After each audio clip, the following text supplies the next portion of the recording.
Alright guys, Gemini back with another video, and I was reading this let me get comfortable here.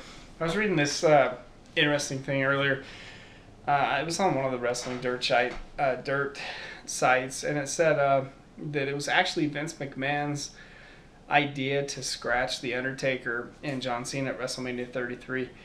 And I mean, Vince McMahon is a wrestling genius. I mean, there's no doubt about it.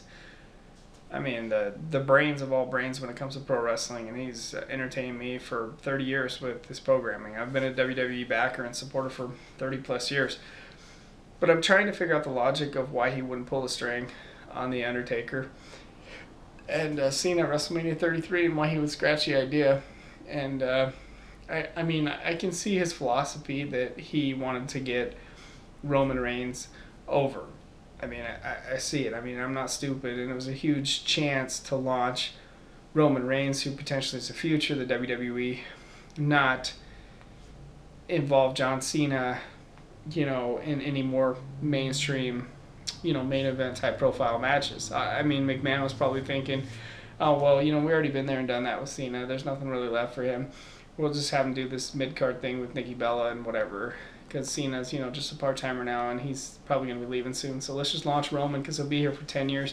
Let's see what we can get out of him. I get it, but man, I think the fans are really robbed on this one. Not seeing Cena and The Undertaker one last time.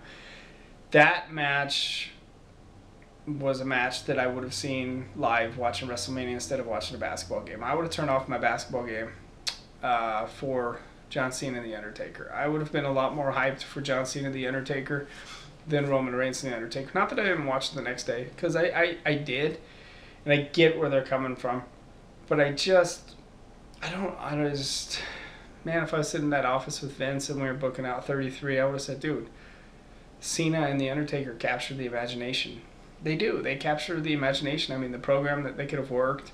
They hadn't wrestled versus each other since like 2003 on a pay-per-view, when Cena was just a young punk heel just coming up. I mean, they had wrestled, that one time Undertaker got a hold of him and tombstone him or something at Madison Square Garden, and the crowd reaction was just huge.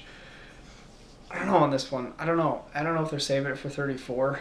And I don't know if they really go all out on the WrestleMania matches anymore, because they know they're going to sell out the building anyways, like they did this year in Orlando when the card was just so.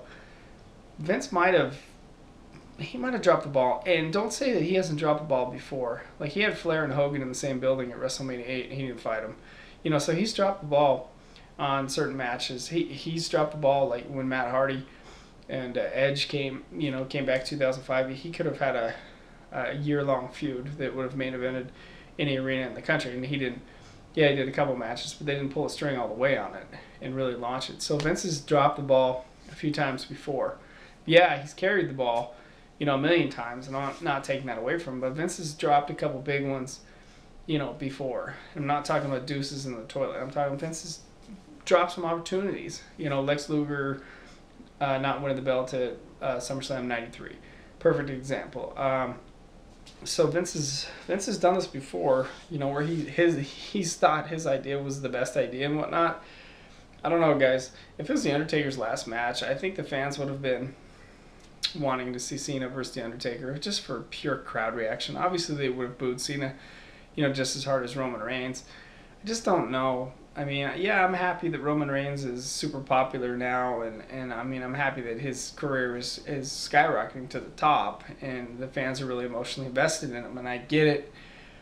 But man, if that was Undertaker's last match and we didn't see him versus John Cena, that's a real shame.